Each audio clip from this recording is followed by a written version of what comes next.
Hold on. I don't know how to play this game.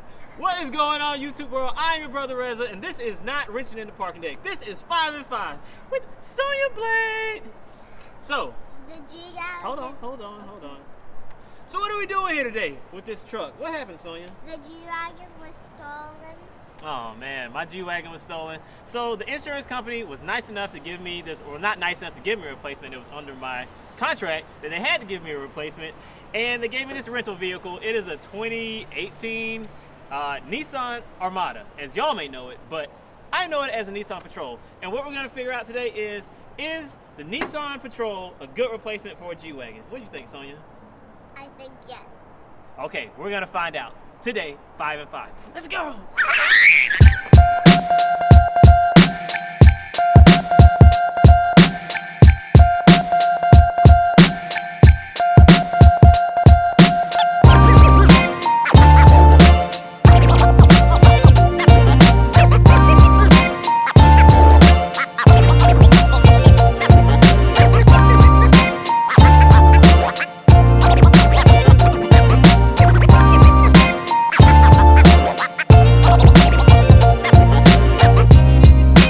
So the question at hand is the Nissan Patrol a viable replacement for a G-Wagen?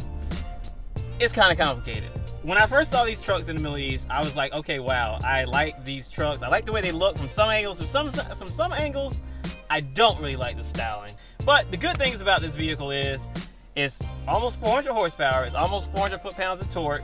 It has crazy amounts of space. I mean, like you can fit 1, 2, 3, 4, 5, 6, 7, about 7 people in this thing halfway comfortably. The gas mileage is relatively good. You get what, 13 city and 19 highway, and most people say they get about 18 miles per gallon average on it. Plenty of space. The technology is crazy. Like it has like the seat heaters right now are burning my back. Like it's like these seat heaters, these heated seats, they work really good. The heated steering wheel works really good. All the technology in here works amazing. The Bluetooth connects easily. It's very reliable and stable. I haven't used the sat nav because I use the sat nav on my phone, as most human beings do. And everything in here pretty much just works really good. Your seating position is really nice. You can see up over the dash. The windows are big, which I love because it lets lots of light in. The steering is super easy to control and maneuver.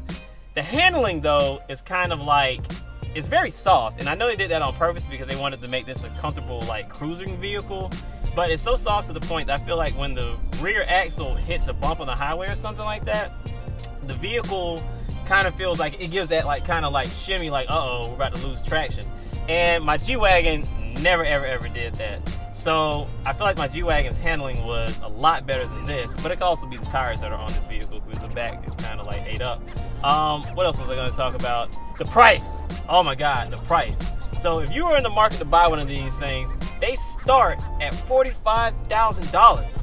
That's like less than a quarter of the price of a G-Wagen. Like G-Wagen started like $150K, and you can get this for $45,000, and then you can get this thing almost fully loaded with 4-wheel drive and all the other crazy amenities for like $65,000. Like that's half the price of a pretty much base model G-Wagen. And that is just crazy that you can get a car that has so much room and so much space and so much technology and is so comfortable for such a good price. Now, is this as good as a G-Wagen? I would have to say no. I mean, even though this car is comfortable, even though this car has plenty of space, even though it has all those things that I just talked about how great they were or are, I feel like Japanese vehicles don't have that soul that German vehicles have. Like this vehicle is like, it's good at doing its job. It's good at cranking up and going, but it's not good at like making you feel like my G-Wagen, every day that I drove it, regardless of the heavy steering and how old it was and the lack of modern features, every time I drove it, I just felt like, wow, like this thing just, it felt so good to drive. Whereas this kind of just feels way too soft and way too, I don't know, just mushy for my liking. And I feel like that's the problem with the new G-Wagen. Even though I haven't driven it though, I feel like all of the newer G-Wagons are just becoming softer and softer and softer, and that's something I don't really like. But things I do like about this car is, number one, the space. Like, it's massively comfortable, especially the back seats. Sonya, what do you think about the back seats? I love like the TVs and stuff back there? Yeah. Is it comfortable? Yeah, it's very comfortable. It's very bright. It's very spacious. The leather quality is great. I mean, I love this stitching. I love I actually like this car way more than I thought I would like it. Like when I saw these, I was kind of like, okay. And I've seen them in the Middle East like years ago, and I was kind of like, okay, they look all right. But after driving this, I don't love it, but I don't hate it. So if I was gonna do a 5 and 5 score on this, let's see, pedigree. Well, it's a Nissan Patrol. It has massive amounts of pedigree just by default because these things came out in the 1960s as off-road vehicles. Reliability is great. Nissan products usually are extremely good. Drivability is once again awesome, even though it's a bit soft for my liking. The cost, oh my God, this is where this vehicle wins all day. $45,000 brand new for this? That's just crazy. Like, I don't think anything else on the market can even compete with that. When you look at Toyota Land Cruiser prices, G-Wagon prices, obviously, Toyota Sequoia prices, I mean, those are all really, really expensive vehicles compared to this, and this is a very comparable, I guess, option to those cars.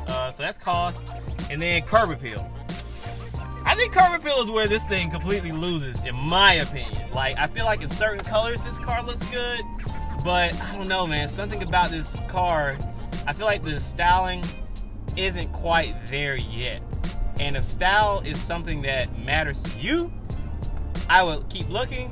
But if style doesn't matter, man, the Nissan Patrol, pound for pound, dollar for dollar, I don't think there's an SUV out there that can beat it.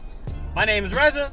This is not wrenching in the parking deck. I don't know why I want to keep saying wrenching in the parking deck. This is 5 and 5. This is my quick review of a 2018, I believe, Nissan Patrol. It doesn't have four-wheel drive. I hate that because it's only $3,000 to add four-wheel drive to this thing. Why would it not have four-wheel drive? The rental company is cheap. Anyway, this is 5 and 5. Nissan Patrol. I give it a 3.5 out of 5. But I think it's an excellent vehicle. And if you're in the market, definitely get this. All right, y'all. Peace. Like, subscribe, comment. KRT Life. Huh.